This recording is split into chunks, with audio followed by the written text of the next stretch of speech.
5-second delay live anyway. You're on now. Oh, cool. Hello, everyone. Isn't live performance just so seamless?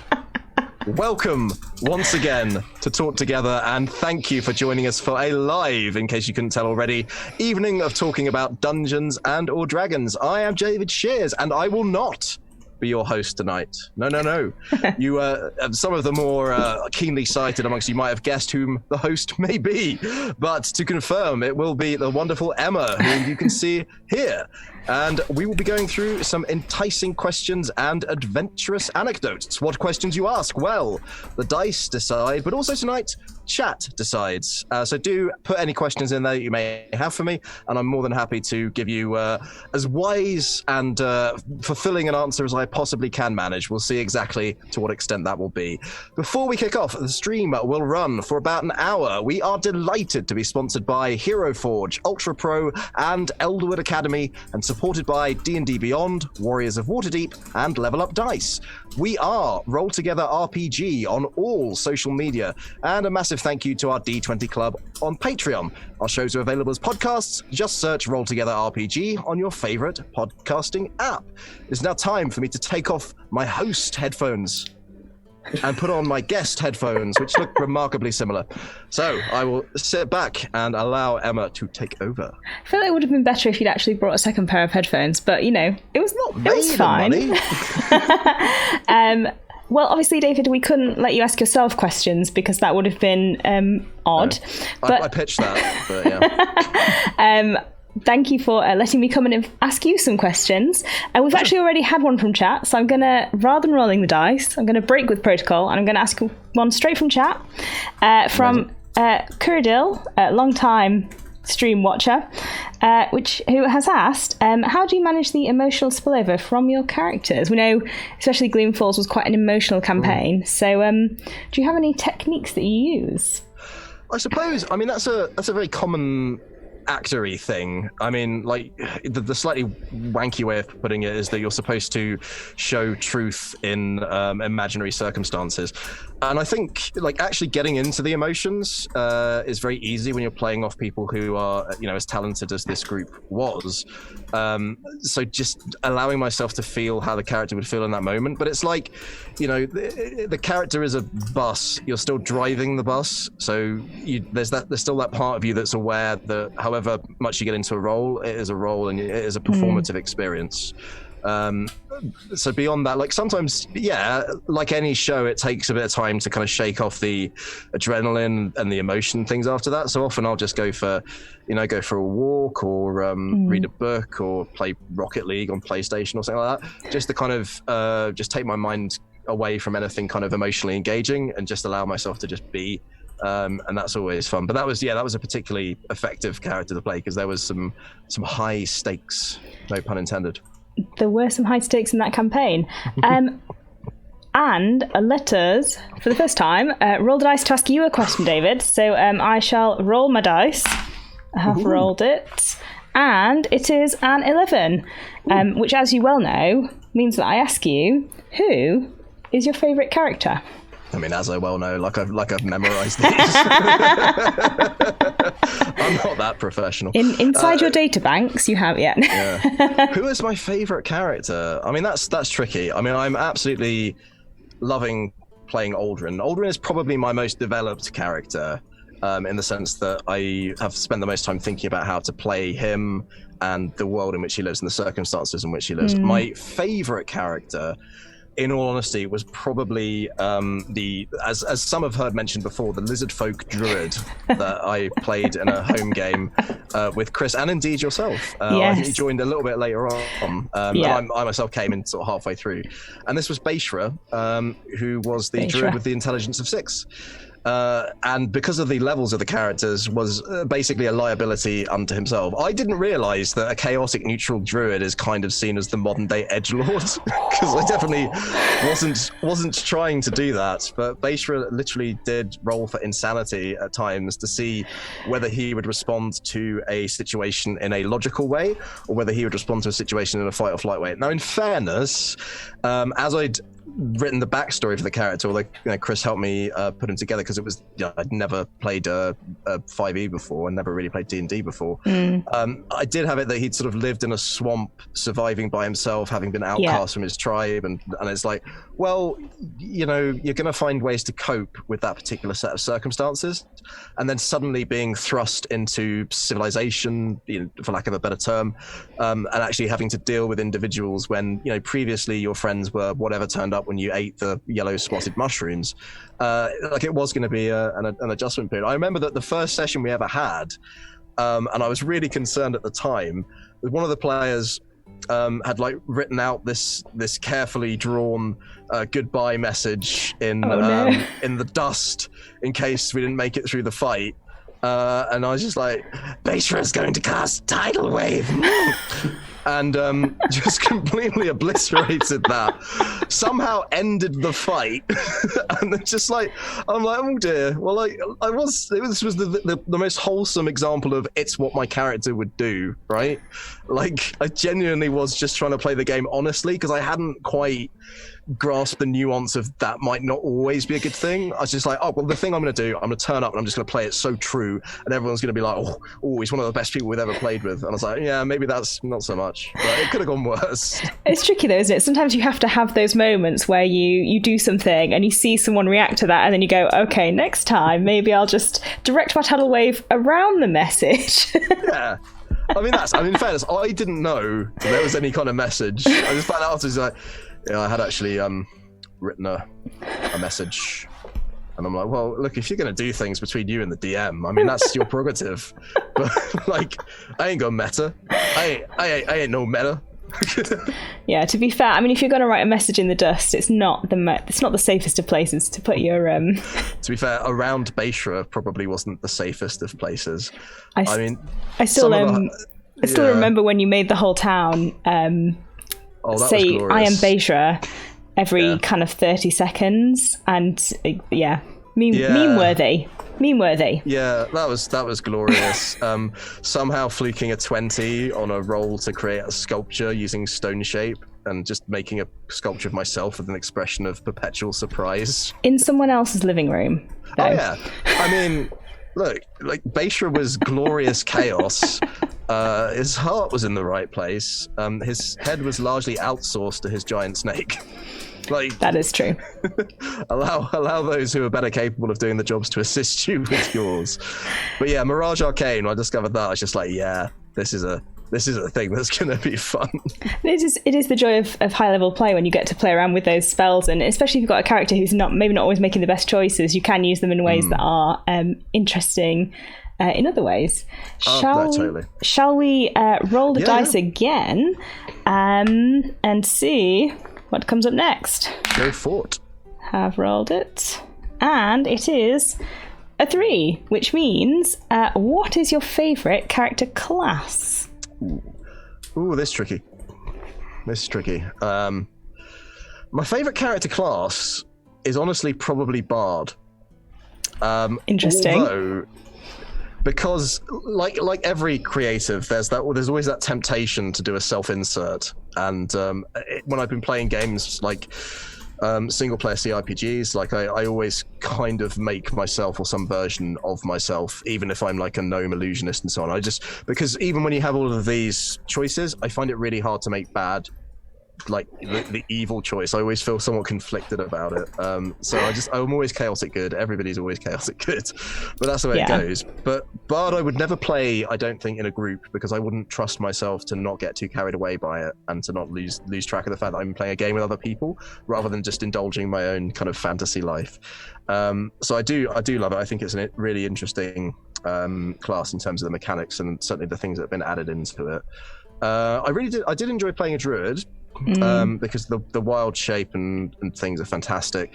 And I remember the old Neverwinter Nights game in Hordes of the Underdark, you could get up to these sort of epic levels, and then you end up having like a shift the druid that can turn into an ancient dragon, and that was just awesome. Yeah, so you can, if you get up to very high levels of druid, you can still turn into dragons, I believe, with your wild shapes. So that is still there in current 5e. So it's still a thing that would that would massively appeal to me. But there's something in every class, to be honest. I mean, I haven't played every class yet. I'm probably not so much drawn to monk, probably not so much drawn to barbarian. Paladins I really kind of enjoy. But I think I like these sort of hybrid classes that can do a bit of X and a bit of Y, rather than having this is the thing that you do, because I like having options to kind of deal with situations, and I like having like fairly charismatic characters, not for like necessarily charisma based spellcasting, but because I like getting into the sort of conversation of things. And don't get me wrong, it's fine having like, you know, no intelligence and a bit of charisma, because there's ways around that. But it then means that the conversations are more sort of esoteric, like, is this an orange or a rock, you know? And I like trying to persuade people, trying to use the sort of diplomacy and the new things that have come into Tasha's now, like being able to bribe monsters and things. I find that really interesting. So I don't know, I might play a rogue. I might play a rogue and try and find a way to demonstrate they are more than just the sneak attack. But magic is a big thing. I mean, I have feelings about rogues, which we discussed last time, but I do, I agree with you completely about charisma. I think it is, if you are quite a verbose person in life, it can be quite challenging to play a character where you have to rein that in. But playing an unintelligent character who is verbose is also really fun, because you can just make dumb decisions and then go back to your party and be like, I made this choice. And they're like, oh yeah, but why? Yeah, I love low wisdom as a character choice. Like just having this sort of impetuosity. The gamer in me finds it hard to overlook that wisdom is kind of a key save for a number of things, and also quite a useful kind of skill check modifier. But overlooking that, then there's a lot of interesting characters. But I've always tried to make the right. It's never made sense to me, and I understand it's limited within the mechanics of the game. It's never made sense to me that intimidation is a charisma-based skill. No, I've seen DMs who will let you roll intimidation, like if you have a proficiency in intimidation with other base modifiers, depending on what you're doing. Like if you're kind of, strangling someone, you can do it with your strength, or whatever you're trying to do. Basically, you can argue for a different thing. Or like if you're kind of, I don't know, intimidating them intelligently, you could use your intelligence, which I think makes a lot of sense. But if you are just using words, then I understand why it sits in the kind of charisma line to start with. Because I mean, it's charisma is not necessarily being likable. Charisma is making an impression and standing out and things. But then it's hard to. It's always been hard to sort of qualify to me. Like I might have this 20 strength Goliath with a charisma of 6 because sure, but they're still like a massive thing. That menace, yeah. But I understand it's a tough line to draw, because if somebody's gone to like create a face character, then they might get a bit, slightly miffed that winning. But I think context specifically, I absolutely agree with you. And I anyone that wants to bring that in, great, because that's the only thing that holds me back is like, okay, well, this sounds really cool, but is it going to stop me from doing something that I really would quite like to do? And then finding that role to play in. But yeah, I used to think I would hate priests, to be honest, but really, really enjoyed playing a cleric. So yeah, still lots to discover before I can give you a definitive answer to that one. It's also dependent on the character, isn't it? Like if I usually find once you have an idea of what the character is, you kind of build the class into that and who the person is, and it all kind of comes together as a whole, rather than being like, I have this idea for a really cool thing and they must be a warlock. Like it's all much of a muchness, really. Yeah, I no, absolutely. I love to start with the character and then think about what the class would be. Like it all has to kind of fit congruously for me. If it doesn't make sense, so I put a lot of time going into the backstory, then picking the right class for that, and in terms of where they would come from that makes sense, especially if there's a lot of lore involved. I like to sort of deep dive into that.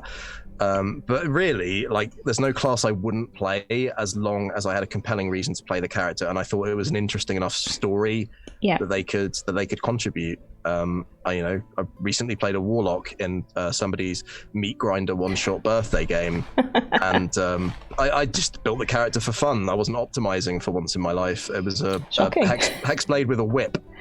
I mean, Hexblade is optimized. It doesn't really matter what you do with it. It's optimized. You can't unoptimize a Hexblade. But it turned out that I'd somehow prepped darkness because I had a devil's sight, so I could see through magical darkness. And pretty much the entire dungeon was stocked with beholders and eye tyrants and things. So... I mean, there you go. You can't unoptimize a hex blade. So there's something in every character, I guess. Like, that's it. Yeah. I probably wouldn't want to play like a champion fighter. Because it just seems like there isn't enough variety there. But even within the fighter class, like you've got Eldritch Knight and you can do things with that. So I absolutely love. Have you seen the new fighter, which is the giant one, where from level 3 you can basically like make yourself one size bigger. And I love that. I'm kind of like, I have some ideas forming around that in my brain that I just Oh yeah. I have a question from chat, which is from Jeeve65. Who says, hey, Jeeves. how do you feel about multiclassing as character development? So I guess using multiclassing to develop your character. I think multiclassing should always be tied to character development. I understand that, as you know, within the game, the rule is that you can just pick a level in the class if you meet the statistical requirements. But you know, and I'm not, you know, people are free to play how they want to play. But I always find it slightly incongruous when it's like, and now I have a level in this because reasons. But as a way of actually like making the character work, absolutely. I mean, part of the reason why Aldrin had a level in Rogue was tied to the fact that as part of the you know, working for the Circle of the Grey Ribbon, working for the Mascarans, as a faction agent, it made sense that he would have been given some level of training in roguey type things. But I deliberately made sure that the skills that I took were not like breaking and entering sort of thing, but more to do with and you know, part of that is like we've got someone else that can do it, but it's also like what skills specifically would he have learned. So I think multiclassing can give you a really good option to kind of double down on the character that you want to play. And in the end, actually having that level in Rogue did save my life. So that, you know, can't argue with that. but yeah, I do think it's a magnificent way of expanding a character.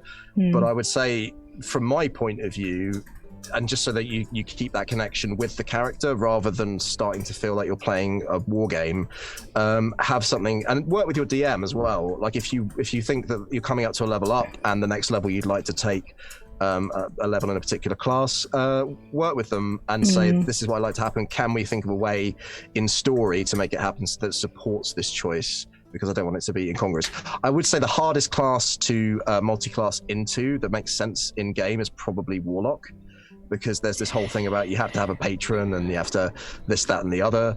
But there's ways to make it work if you've got a good DM. But I think that you'd probably want to say before the game even began, at some point I'm thinking of multi-classing into Warlock. Can we sort of sow the threads for that so that it makes sense at a time later on? And that's because of the requirements of the class. I have feelings about that. I think Warlock is actually one of the easiest ones to multi-class into, because all you need is for your DM to throw in a patron and you can just be like, yes, I would like to. So in some ways it's easier to multi-class into Warlock than anything else, because all you need as a story reason is to make a deal with someone. Whereas, like, for example, if you want to multi-class into Cleric, suddenly you have to find faith and find religion and, you know, you can't, like, find a god and be like, well, can I be faithful to you now? True. That's kind of a longer story to develop. But I think you're right, like, you can... using those moments as ways to develop your character is so interesting and can be really interesting ways to move forward. And I think it's you're right about working with your DM though, because like also your DM can work out things with you. Like if you don't want to be like, well, I have 10 levels in Warlock and now I have 1 level in Sorcerer and I can do nothing. You can work with your DM to be like, can I swap out to have like, you know, 7 levels of Warlock and 4 levels of Sorcerer so that I'm not just, you know, like a little bit of, you know, you can work with your DM on those things. People can. Yeah. The rules are ultimately guidelines. I would say if you're making a significant change to the character, it's probably worth checking in with everybody at the table, because mainly to just avoid like the sense that you know, this can happen, but can I have this? Just so everyone's kind of clear on what is probably possible to do and what isn't. so that dreams can be realized and not frustrated. But this reminds me actually, because like with Aldrin's change of faith, that all happened off camera within the sort of 6 months between the end of the first campaign and the beginning of Gloom Falls. I did write it down. So Chris was the recipient of all of this backstory. And I had in mind this whole kind of Trials of Timora thing, which I kind of lifted from Skyrim and the Nightingales and that sort of stuff. And having this revelation of actually being confronted by an avatar and going into the whole thing. And also like the Shadow of Revan quest line at the beginning of SWTOR. So, there's nothing new under the sun, folks. All right, good artists. Good artists steal, bad artists copy. But yeah, like having it in mind, for me, the story needs to make sense. But I absolutely agree with you that there's many ways to make that story make sense. It just depends on the individual, and depends on like how, like, it would be cool, for example, like I totally get it, you could just make a deal or something, but it would be cool to kind of have that as like almost like a running theme, like for like a few sessions prior, just to kind of foreshadow it. I love that sort of stuff. Oh yeah, I don't think you should be like, I walk into a back alley and like there's someone there and I'm like, sure, but like they're handing me a briefcase full of cash. I mean, it depends what kind of world you're playing in, but yeah. I mean, there's no right or wrong way, basically. It comes down to individual tastes and just working together to craft a story. But for me, there are certain elements that go into making a good story that for other people may not matter. And likewise, there may be things that are very important to other people that for me don't really matter. And insofar as possible, you just try and make sure everybody feels satisfied, right? Yeah, absolutely. I have another question from chat, which is from Pixie, another Pixie. Long-time viewer, who asks, does David have a favourite low-level monster? Specifically low-level. Ooh. I mean, I remember the bane of every adventurer's existence, which were apparently low-level, but skeleton bloody archers. Definitely the bane of George's existence. Skeleton archers. What the hell are they? Death. Death from the shadows is what they are. You move forward into the sewers. You hear a clattering of bones ahead of you. I look up at where the clattering of bones comes from. Suddenly an arrow pierces you, rolls. You're dead. Like, cool. Well, that's fun for everybody, isn't it? And like, I remember like the kobolds from the first Baldur's Gate game, and just trying to get through that mine in Nashkel, and just kobolds. They seem like a joke, right? Until you're confronted by like a swarm of them, and then suddenly death by 1,000 kobold cuts. So like I think every monster can be used really well and effectively, even like low level monsters at higher levels as part of like a distraction and so on. They're all kind of tools to use. But I think I like, apart from skeleton bloody archers, but I like monsters that kind of respond, like have a sort of sentience, right? So like have a community, or I like any enemy that I'm facing, I like them to have a goal. Even if it's like, I want this thing that you have, or I am defending this. I like sort of moral ambiguity. Like, adventurers we always like to think of ourselves as the good people. We're out there, and it's like, yeah, I mean, you're the good people, but probably in like kobold folklore, there's tales passed down of the times when like the and there's a webcomic by I forget the name, but it's called Goblins. I remember their old name, but they have since transitioned, and I don't want to use the old name. Yeah. But look it up. It's a really good webcomic, and that looks at it from the Goblins' perspective of and the art style changes a lot over the years as well. But I like that. I like looking at it from the other thing. So it would be quite fun to have a little mini campaign where everybody's like a quote unquote monster race who's being like, and actually showing the other side that there is that moral ambiguity. There's no black and white. There's always questions to be asked of things, and one person's perspective is going to be completely seen the opposite way by things on the other side. And jellies can get to hell. Screw them. I have actually played, well, not in a whole campaign that was like that, but I have actually played a bookish kobold who spent a lot of time telling other characters about how kobolds were not all non-sentient things there to be picked off one by one, and it's I think it's since they made more of the what were once things to be killed available to play as character races. It is.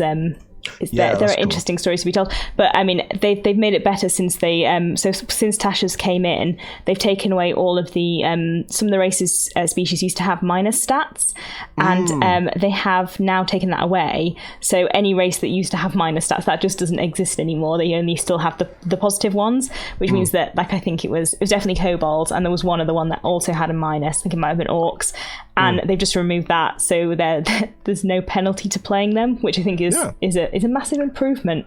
Totally, yeah. I'd love to play an orc wizard. That'd be so much fun. Well, yeah, it's nice actually, because you can challenge some of those preconceptions, which is what I was doing with this kobold. But yeah, -2 to strength was quite a big penalty at the time. Yeah. Yeah, you shouldn't. Essentially, you shouldn't be punished for playing the way that you want to play, or playing the character that you want to play. Exactly. Totally. I can understand that there are things that every character should be good at and things that every character shouldn't be.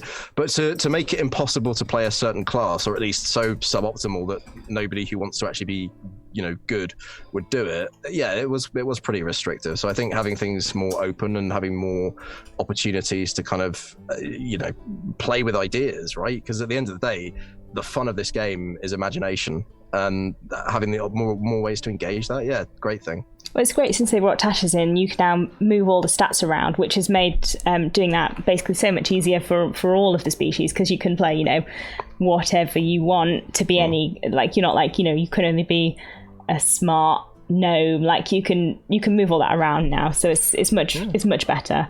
So what you're saying is there's a lot more opportunity for optimization. Well, no, what I'm saying is that you don't have to look at species and go, which one shall I play to be optimized, because it doesn't matter, because you can move the stats to where you want. So actually, they've taken that part out of it, because all you're looking at are the other traits. Hey, you still get those fun little abilities though, like the Triton, Fog Cloud, and things. Fog Cloud, the worst spell. Depends how you're. It's got me out of some scrapes. Let me tell you. All right, it's good for running away. I'll give you that.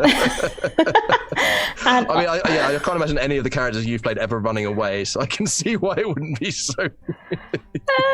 Do you know what? Even the weedy characters I've played wouldn't run away. So yeah, that's fair. Let us roll the dice. Oh, yes. Roll. Oh, that dinged off my water glass. And I have got a 19. I'm quite keen to know this one, actually. If you could go back and change an in-game decision, which one would it be? I was thinking about this. So, Chris put an awful lot of time, effort, and energy into creating a vibrant and dynamic world for a home game. And it's gone off the rails. Yeah. And I was thinking about how and why it went off the rails, and I actually realized it's my fault. Because it all goes back to... Right, I'm going to frame this slightly. So I'd missed a session, and the group had plotted this whole sort of thing to get close to someone who was a member of the underground and doing some sort of nefarious, shady stuff. And they'd got a... They discovered that this particular person had a predilection for attractive younger males, and had found an attractive younger male who worked in a profession where affection is negotiable, and had sort of set him up as a sort of a honey trap. But they'd given all of the names of themselves and said, like, this is who we are and what we're doing. And my character, it failed anyway. But my character coming in as sort of a faction secret agent type, trying to live up to his uncle who was a war hero, and basically just a fresh-faced teenager full of just wanting to prove himself. As soon as they were like, yeah, of course we told them what the plans were. It's like, and you don't think that they're gonna ask? So just charged after and ended up. and the more I think about it, the more I think it was a really why I made this call. But anyway, I sort of slightly murdered him. You murdered a prostitute, David. That is what happened. I'm sorry if you can hear Chris on my microphone. Chris obviously has deep-seated feelings about this. In fairness, this prostitute was hence resurrected and has become a key miraculous figure in the church that exists in this area. I mean, Himas was the Triton Paladin who was responsible for this appalling decision. And Himas was turned into a Drider and dragged down to hell, so I think we can all agree that just deserts were meted out.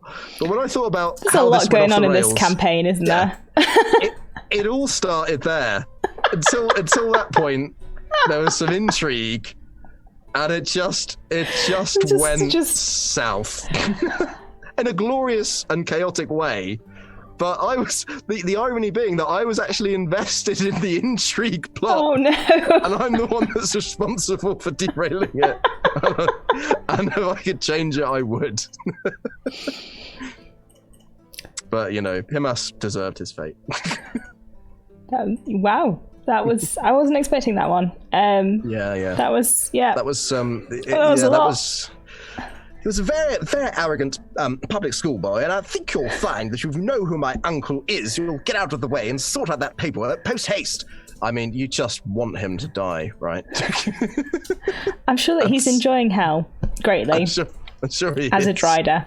He'll come back as an NPC at some point, Probably have to fight him and kill him again. Be grand, I'm sure. But that is definitely the one you would change. That seems legit, David. I'm gonna say that seems like a legit one you could go back and redo. Yeah, legitimate regrets. Moving swiftly on, I have a question from Pixie. Second question from please. Pixie. Maybe not immediately after this, but has there been an occasion when D&D has had a direct impact on your real life? Feels like a weird question to ask after that story. I mean, I haven't felt the urge to mimic any of my characters' actions. Good. It's good to know. Good to confirm. I like to think that when I give my characters negative traits, it's an opportunity to just, explore elements of, because psychology has always fascinated me. So it's an opportunity to just kind of explore group theory and be like, okay, well, how will people respond if this happens and this sort of thing, and just try things out, because it is okay to make mistakes. Yeah. Like, no one's going to judge you for that. Even if you come in session 1 and you start a character that you've worked on, and it's just a bad fit for the group, right? Because you always want to do this, and the group kind of wants to go that way. Have a conversation about it, have a discussion about it, and basically see like maybe the option, like changing some certain things and like retconning things, or coming up with a whole new character. Because at the end of the day, most campaigns you're going to be there hopefully for a while, and if one person's fun should be everybody's fun. Absolutely. And everybody's fun should be one person's fun. If you're unhappy about anything, it's not like you've failed at the game. Quite the opposite. Like if you're actually able to communicate, then it's much better. I would say like that ties into the impact that D&D has had, because you're constantly interacting with people, you're constantly considering others, and most of my work that I do, most of my life is now in front of a microphone recording things for Audible and stuff, and that sort of interaction with people, it keeps your social skills nice and honed. It allows you to play well with others, and it's also engaging my imagination in a way. So I think it's just brought me, when I'm doing creative things outside of D&D, like those skills are very finely honed, and in terms of understanding characters and society and that sort of thing, like social skills are always good things to have. They're always useful things to have, and I'd say that that's been, a really big impact, because I'm pathologically shy. I find it really hard to go into situations with large groups of people, but partly as I've got older and cared less what other people think, and become that mythic beast of a satisfied adult. it matters less, but like it's also like something to engage with people about, something to converse about, and like it really having that sort of ability to just communicate with people and converse with people, like it is invaluable, and that's been a really big thing to have had from D&D. It's taught me to speak to strangers, admittedly through the mouth of a lizard. Probably not ideal. If you're taking your lizard mouth with you. There's no right way. Yeah, that would be odd if I had a Baeshra hand puppet. What do you think, Baeshra? I think we should tidal wave them. That's really good. No, I don't. For the avoidance of doubt, that is not what I'm suggesting, and that is not how I prosecute my business.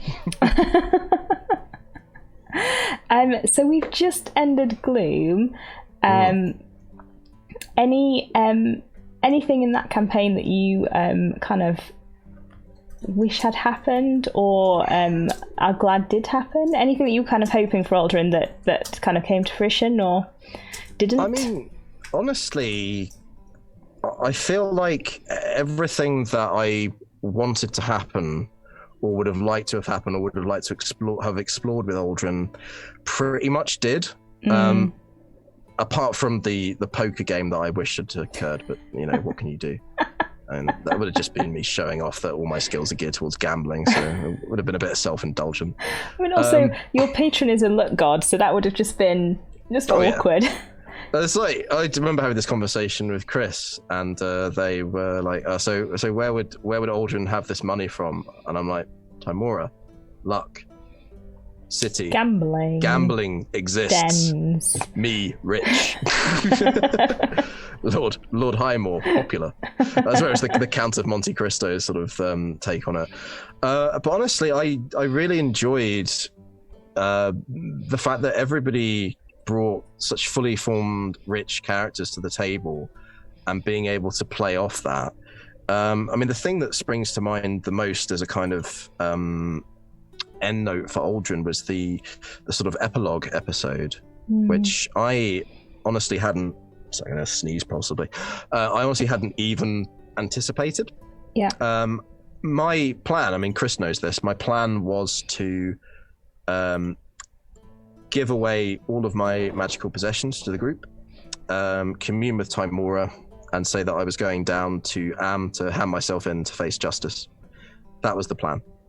And then the thing with Callister happened.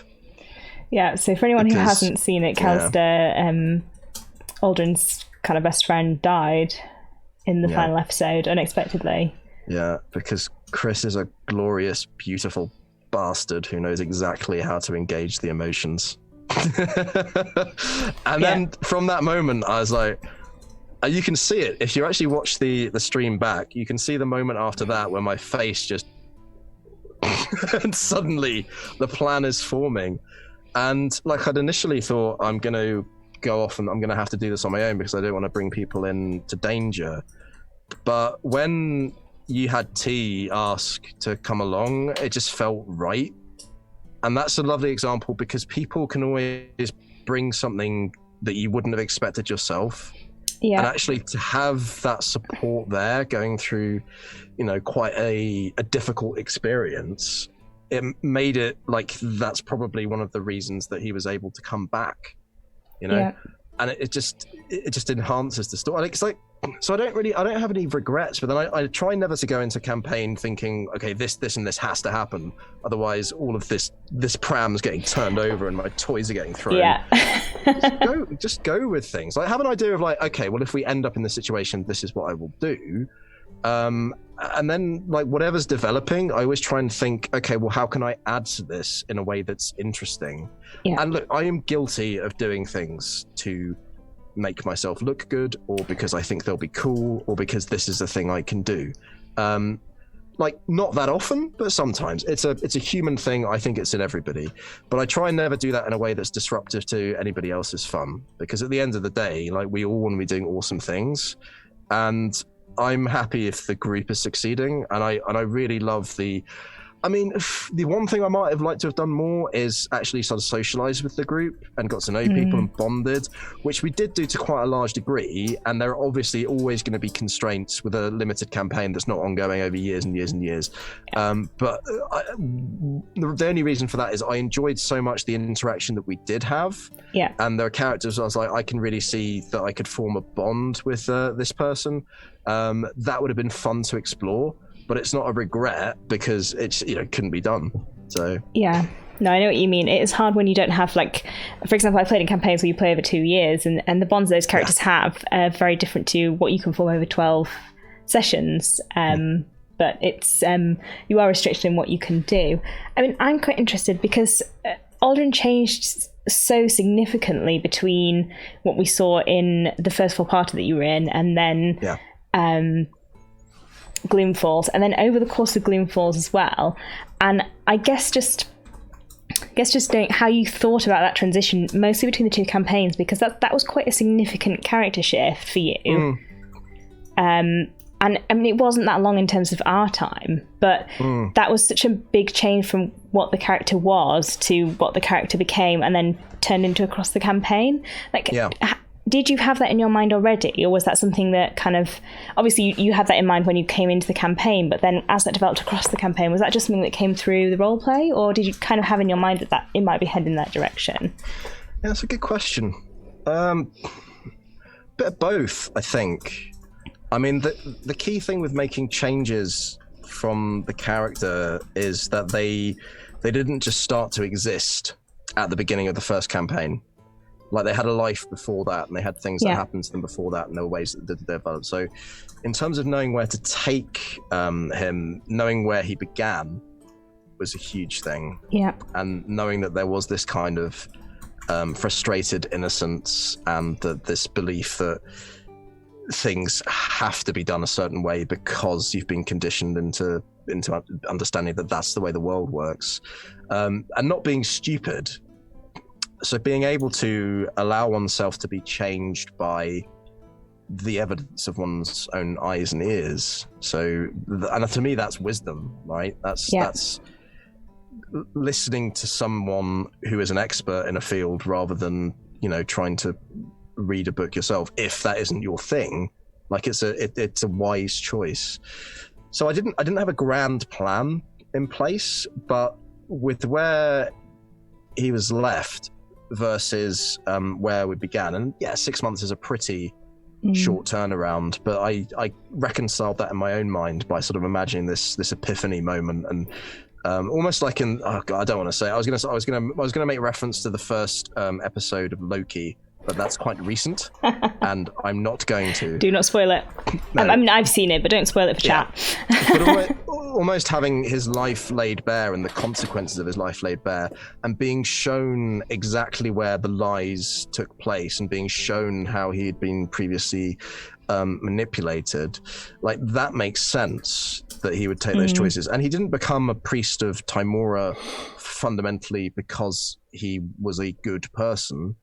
I think he was a bad person that did good things, and still possibly is, because that fear and that sense of being an outsider, that's always going to be there, because I think it's a fundamental part of the character and his personality. What he has learned is how to build on that, grow from it, and work with others. And definitely the interactions with the party and the way that they rubbed off on him was a huge difference, because it had always been, this me against this, and then sort of slight as the group started to expand, us against this, but having united with a common purpose and seeing that people were willing to put their lives on the line for him, this idea that maybe, just maybe, there is some good in the world that's worth preserving, rather than just doing what you feel to be done. So it was quite a dramatic shift, but I suppose I'd thought about how it might happen and if it could happen. Yeah. But I only decided that it should happen because the impetus was there from what happened and what other people were giving me. So that's quite a long and convoluted answer. It was really interesting. I was just interested to know, because obviously it happened it's interesting as another player because you see it happening, but you don't know what's happening inside someone else's head. So it's always interesting to find out. I understand that chat have requested a dice roll, so let us roll that dice. All right. No, I have rolled, nice. and it is a number 2, which means what spell or ability would you have in real life from the game? Answer. Obviously, not just like randomly. Like, don't just be like, I would be Superman. You're going to say Wish, aren't you? I'm vetoing Wish. No, I'm not saying Wish. Everybody says Wish.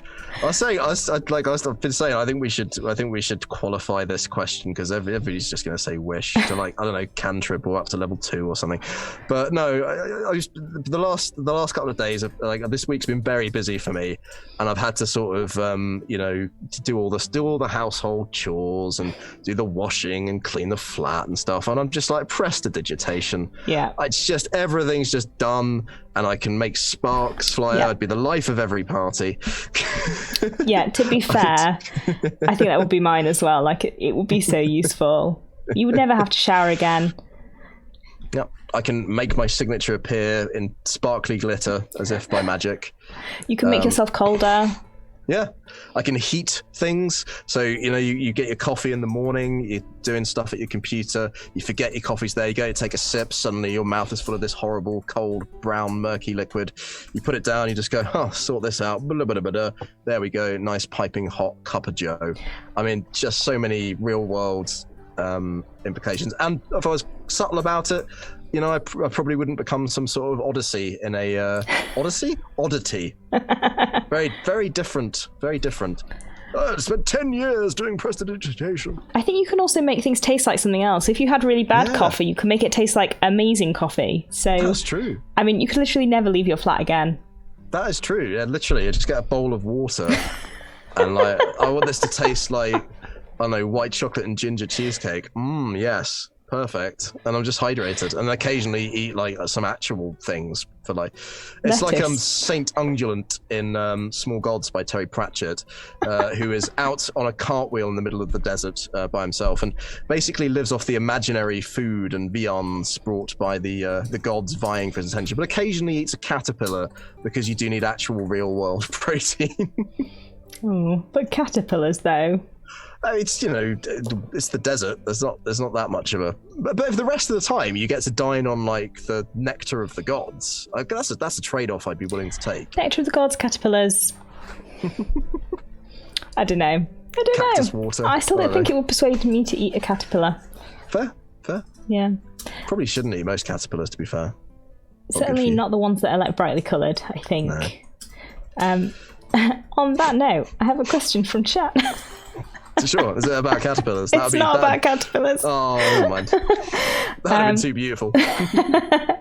Jeeve65 has asked, how do you feel about the 12 or 8 episode format compared to campaigns that run much longer?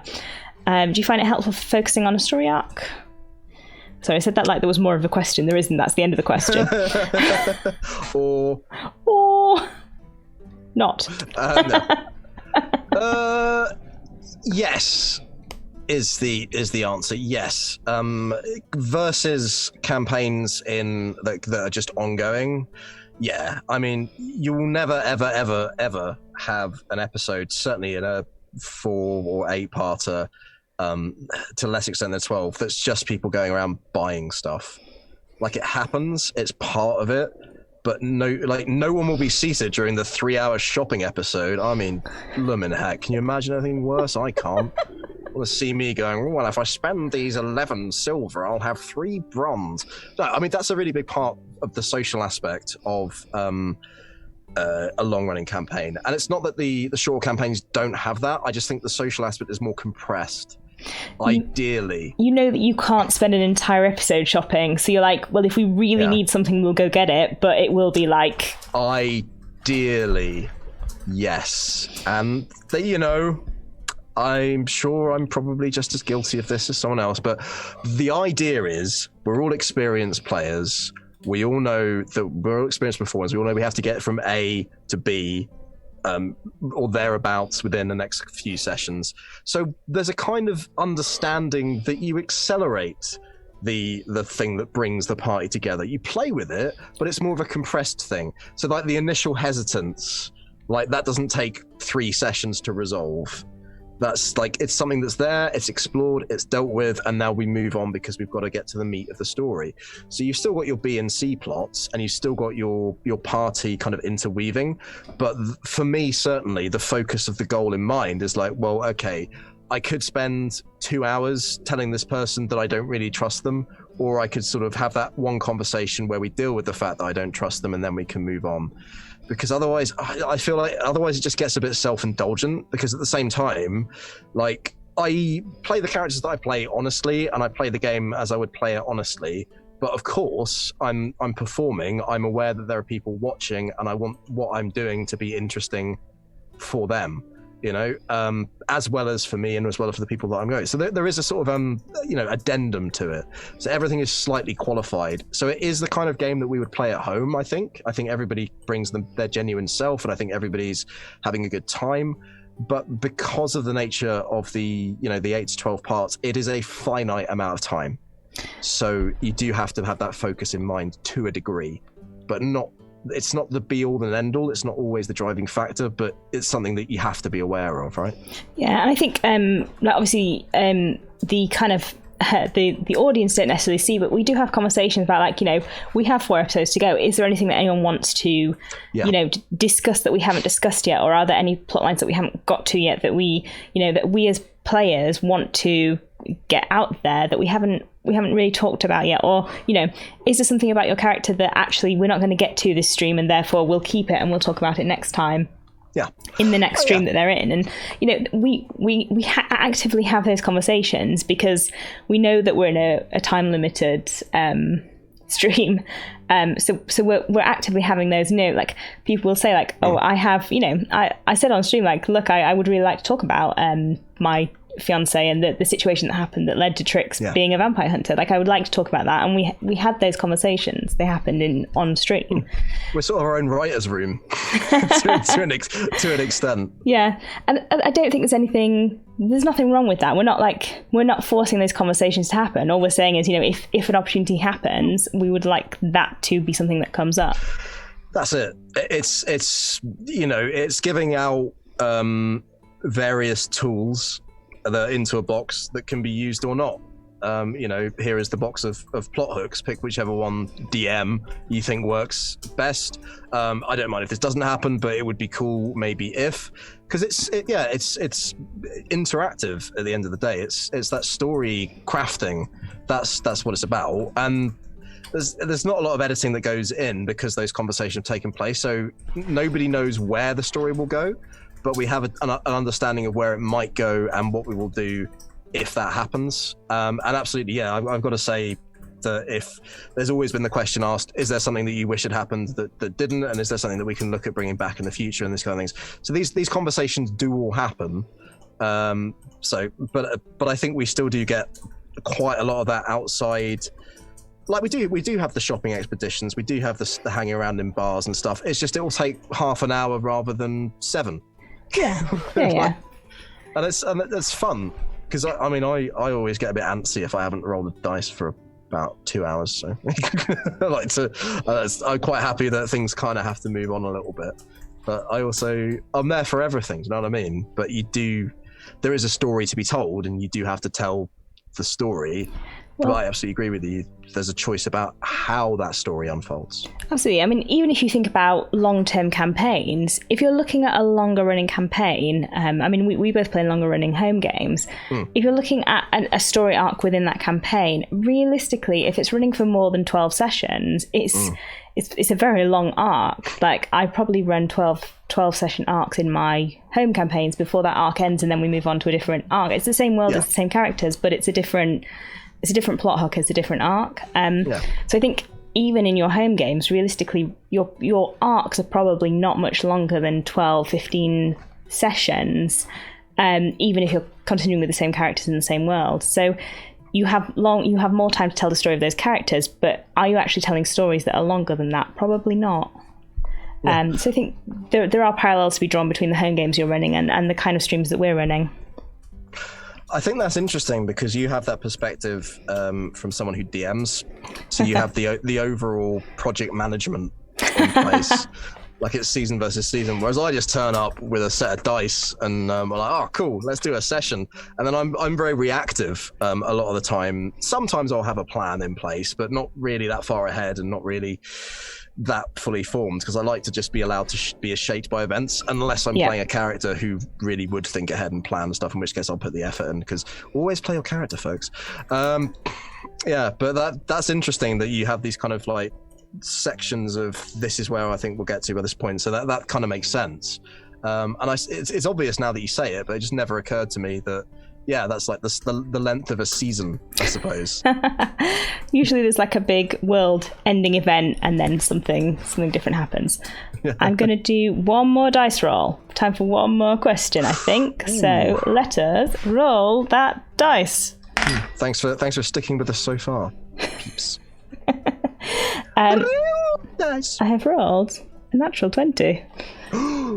Am I Rebecca for a day? I want to be Rebecca for a day. Just once. Just for a session when I have to roll dice. that'd be great. And fittingly, for a final question, which character was the hardest to say goodbye to?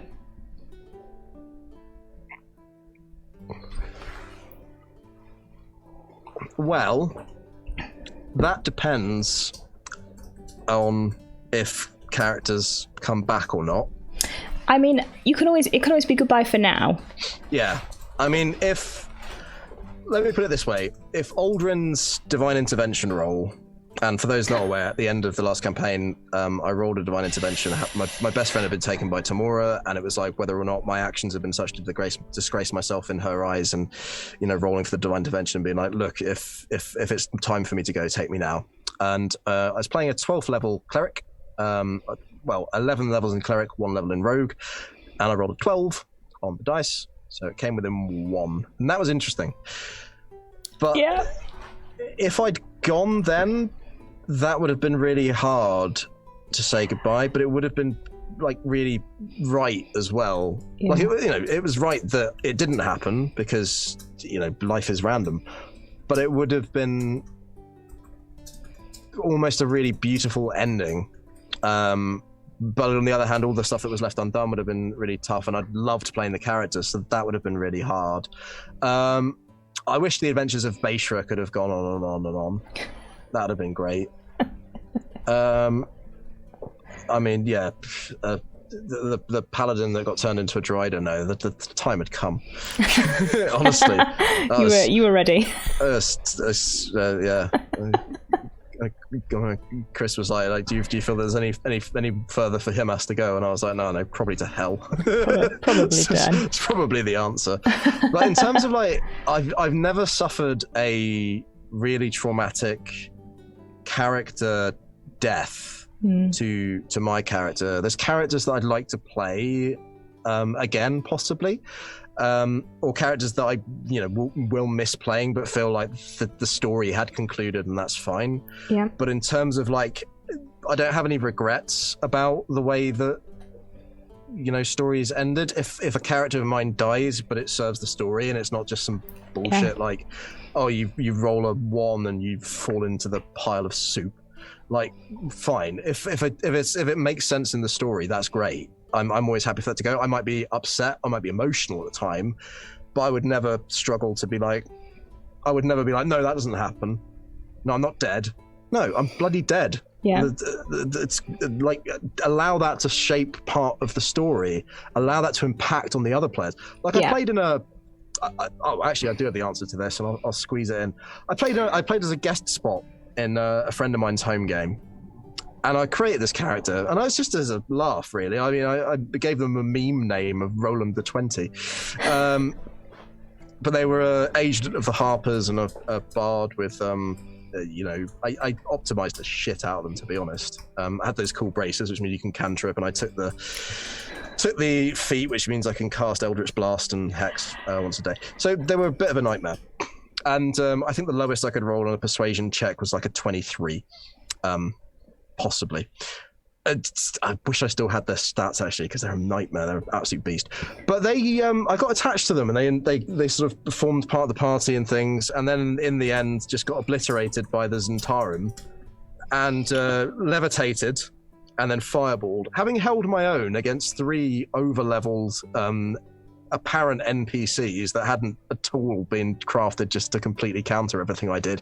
Not that I'm bitter, no, but it was epic. And I said to the guy, I said, so what actually happened, like, as the aftermath of me dying, because that was the last time I played in that session. He's like, well, actually, they went to avenge your death. I was really surprised. And I'm like, well, just appearing in like 2 sessions has actually impacted the game, and the other players have generously allowed this to happen. So, when I think if you have to say goodbye to a character, but it allows other people's characters to grow, and it allows the game to grow, and it allows the story to grow, I think that's a beautiful thing. And I think that's as good a contribution as dealing 100 damage in a round, really. I mean... Who's to say which one is more important, David? Who could comment? There are no set success criteria for D&D. No, I think it's lovely to contribute to the story, and I'm sorry that you were killed by 3 over-leveled Zentarum. It was a beautiful death. I did everything I could. Well, thank you so much, David, for allowing me to come on and interview you. Hopefully, chat have enjoyed our conversation. And the dice decided the questions, and we've had some questions from chat as well. Happy Juneteenth to everyone over on stateside. And I will hand back over to David for the intro. But do join us on Monday for the first episode of Fuss in the Feywild, which we are looking forward to greatly. Yes. Well, thank you for joining us, David. Is there anything you'd like to plug? Well, yes, there is. Get yourselves onto Audible and search David Shears. There are many, many audiobooks out there with my name on them, and if you enjoy the sound of my voice, listen to it more often. Handing back to myself for the outro. No one will be seated during the radio broadcast. Thank you, everyone, including myself, for joining us and being part of the show. And thank you, Emma, for asking the questions. If you enjoyed tonight, we do stream every Saturday from 6 p.m. to 7 p.m. GMT. I think the plan at the moment is to have a live episode about every 4 weeks, but we'll update you as those come forward. We are, as Emma said, playing Flustered in the Feywild, beginning very soon on Mondays. And on Tuesdays, we are still streaming Warriors of Waterdeep, the Anvil of Dumathoin. One day, I'll get it. All of our shows stream at twitch.tv/rolltogetherrpg, and there's a YouTube link in chat. And don't forget, you can also enjoy it as a podcast. Many thanks again to our D20 Club on Patreon, without whom none of the shows we make would be possible. All of our sponsors and supporters, please join me again hosting next time, and stay classy at the table. See you next time. Bye, everyone.